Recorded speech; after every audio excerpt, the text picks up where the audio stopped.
والشراب জোরে বলুন আল্লাহু আকবার। আমার আল্লাহ ডাক দিয়ে বললেন, নবীজি আর চিন্তা করো না, আমি আল্লাহ ঘোষণা করে দিলাম তোমার পা দ্বারা মাটিতে আঘাত করো। আয়াত নবী কেমন ছিল?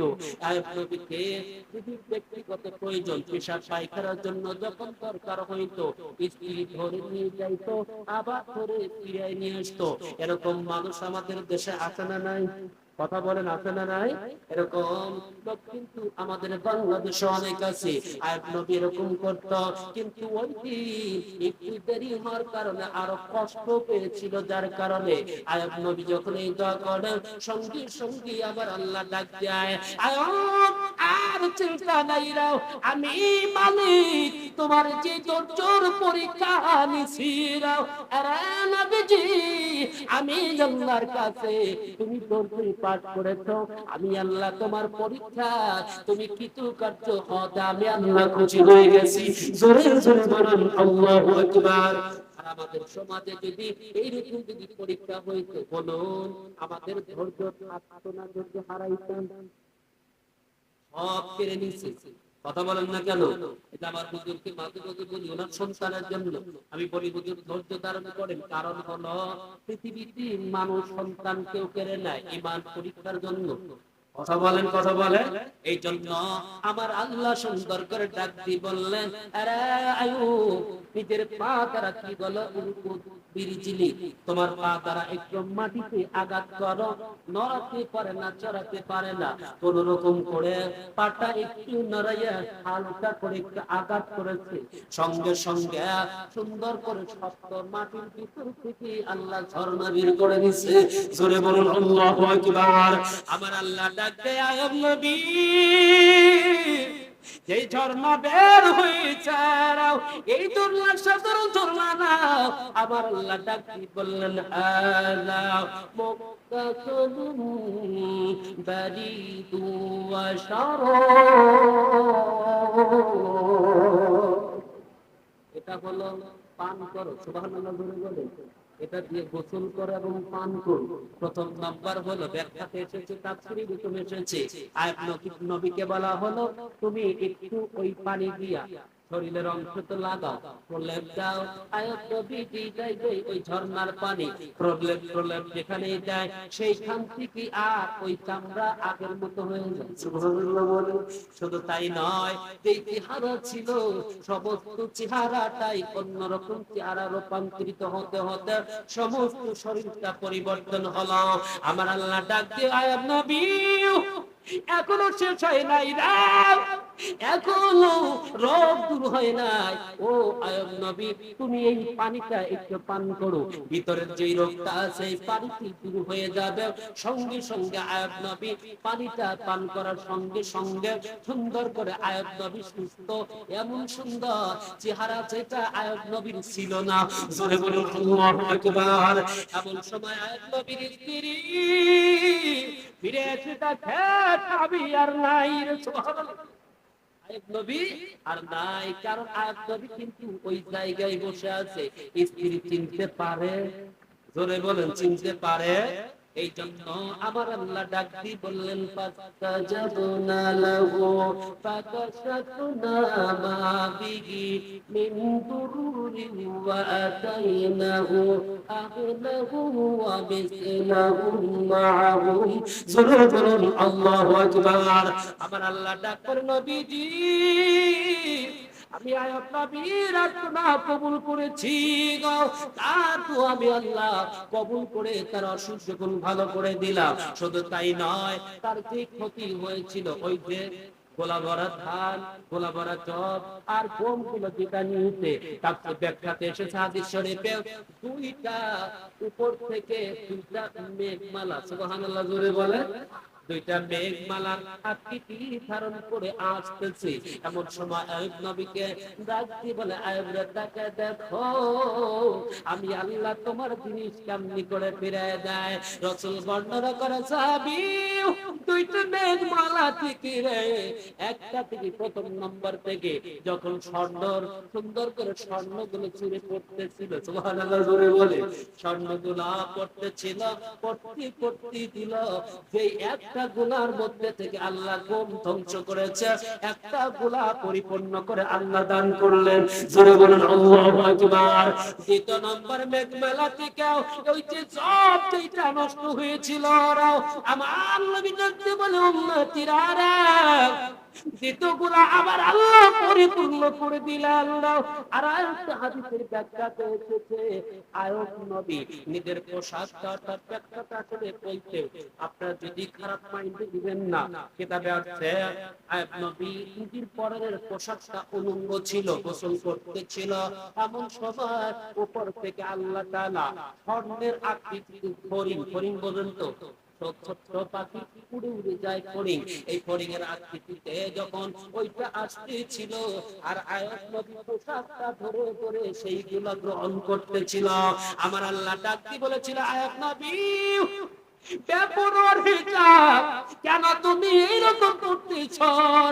আয়াত নবী বলেছিল, মালিক এমনিতে করি নাই, কারণ আল্লাহর রহমত থেকে কেউ বঞ্চিত হতে চায়, তোমার রহমতকে আমি ধরতে চাচ্ছি, অন্য কোন লোক লালসা না। ওই সময় আয়াত বলেছিল, মালিক তুমি তো ভালো করে জানো রে আল্লাহ, আমি তো দুনিয়াতে যখন কোন দুইজন ঝগড়া লাগতো, খেয়াল করেন কি লাগতো, দুইজন পরস্পর যখন ঝগড়া লাগতো, যদি ঝগড়ার মধ্যে আল্লাহর কসম এরকম কথা আমাদের সমাজে বলে না, অনেকে আছে সত্য কথা আল্লাহর কসম, মিথ্যা কথাও আল্লাহর কসম, বলেন তো দেখি কসমের কাফারা আছে না নাই? এই বলেন কসমের কাফারা আছে, ভয়ানক, কিন্তু অথচ আমরা সচরাচর মুখের বলিতে বলে থাকে। আয়াব নবী বলছিল, মালিক আমি এমন একটি নবী তুমি আমাকে দিছ, আমার ব্যক্তিগত ভাবে দুইজন যখন ঝগড়া করতো, কসম যখন কাটতো, আমি ওই ঝগড়ার কসমকে আমি বাড়িতে এসে নিজের অর্থ দিয়া কাফারা আদায় করে দিয়া দুইজনের মধ্যে ঝগড়া গুলা মীমাংসা করে দিতাম। পরে প্রভু আমি তো অর্থের কোন লোভ লালসার ব্যক্তি, কোন নবী আমি নয়। জোরে বলুন আল্লাহু আকবার। আমার আল্লাহ ডাক দিয়ে বলে, নবী আমি তো জানি না, তোমাকে যেটা দিলাম তুমি সেইটা পালন করতে থাকো। যখন সুস্থ হয়ে গেল, আয়াত নবীর স্ত্রী সেটা কি বলেন, আরে প্রতি তুমি কি আবার স্বামীকে দেখতে? সুবহানাল্লাহ বলেন। তাকে প্রশ্ন করছে, নিজের স্বামীকে ডাক দিয়ে বলেন, ওগো প্রতি আমার স্বামী কি কি তুমি দেখছো? আয়াত নবী মুস্কি মুস্কি হাসার ডাক দিয়ে বলেন, কে তোমার স্বামীকে কেমন দেখা যায়? আয়াত নবীর স্ত্রী ডাক দিয়ে বলছিল, প্রতি বলতে সাহসে আপনারা, কিন্তু না বলেও পারছি না, আমার স্বামীর চেহারাটা আপনার চেহারার মতোই দেখতে, আপনার চেহারার মতোই দেখতে, কিন্তু আমার স্বামী তো ওঠার মতো পরিবেশ নাই, আমার স্বামীর শরীর থেকে চর্বি খসে খসে গলে গলে পড়তে পড়তে স্বামী এরকম অবস্থা, কিন্তু আমার স্বামী তো এত তাড়াতাড়ি সারবে না। আয়াত নবী মূর্তি গেছে ডাক দিয়ে বলে, বিবি তুমি যারে প্রশ্ন করেছ এ অন্য কেউ নয়, আমি হইলাম সেই আয়াব নবী, তোমার সেই স্বামী। আল্লাহু আকবার বলেন। বিবি তোমার আসতে দেরি হয়েছিল, আমার উঠতে একটু কষ্ট হয়ে গিয়েছিল, এই জন্য আমার আল্লাহর কাছে যখন বলেছিলাম, রব্বি মাসানিয়াত দুরু ওয়া আনতা আরহামুর রাহিমিন, মালিক তুমি তো দয়ার চেষ্টা দয়াশীল আল্লাহ, আমার ক্ষতিগ্রস্তর মধ্যে আমাকে ধরে ফেলেছ, আমার আল্লাহ সঙ্গে সঙ্গে কবুল করেছ। বিবি তাকে দেখো, যেই জায়গা কোন ঝর্ণা ছিল না ঝর্ণা বের হয়েছে, এই ঝর্ণার পানি লাগানোতে আমার শরীর আগের চাইতে ভালো হয়ে গেছে। জোরে জোরে বলুন আল্লাহু আকবার। লা ইলাহা, জোরে লা ইলাহা, জবান খুলে লা ইলাহা, লা ইলাহা, জবান খুলে লা ইলাহা। এরপর আয়াত নবীরে দৃঢ় আস্থা রাখার জন্য কেমন করবি? প্রমাণ হলো সুন্দর করে আমার আল্লাহ ডাকি বললেন, ওয়া ওয়াহাবনা লাহু আহলাহু ওয়া মিসলাহুম মাআহুম রাহমাতাম মিন্না ওয়া যিকরা লিল উলিল আলবাব। উলিল আলবাব বলতে নবীর উম্মতের মধ্যে যাদের খোলা তাদেরকে বলছে। সুবহানাল্লাহ জোরে বলে। আবার আল্লাহ ডাক দিয়ে বলে, নবীজি সঙ্গে সঙ্গে আমি আল্লাহ আয়াত নবীর সব ফিরে দিছি। এই ব্যাখ্যা দুইটা ওই যে সন্তানরা যে মারা গিয়েছে, খেয়াল করবেন কোরআনের আয়াতে আল্লাহ পাক বলছে আমি তার পরিবারকে ফিরাই দিয়েছি, কিন্তু হাদিসের ব্যাখ্যাতে এসেছে দুই ধরনের। সেটা হলো আল্লাহ পাক সন্তানকে জীবিত করেন নাই, সন্তানকে জান্নাতের ভিতর রাখা হয়েছিল। আমার আল্লাহ বলেছিল, আরে নবী বলো তো দেখি তোমার সন্তানরা জান্নাতে আছে, তোমার সন্তানকে জান্নাতে থাকতে দিবা নাকি দুনিয়াতে চাও? আয়েব নবী বলেছিল, মালিক আমার ছেলে সন্তানেরা যেহেতু জান্নাতে আছে, আরে দরদি প্রভু আমি দুনিয়াতে তাদের দেখতে চাই না, তারা জান্নাতে থাকছে।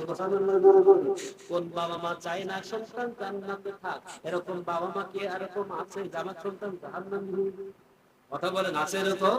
এমন সময় কিতাবে রাসূল বর্ণনা করলেন, ওয়া মিসলাহুম মাহুম, এর অর্থ হলো ওই যে সন্তান ছেলে এবং মেয়ে মারা গিয়েছে, এই সন্তানাদি পরবর্তী স্ত্রীদের গর্ভে আল্লাহ দান করেছিল। জোরে বলুন আল্লাহু আকবার। আরে বারদির অধিবাসী কোরআনের ভুল ব্যাখ্যা করতে যাওয়া যাবে।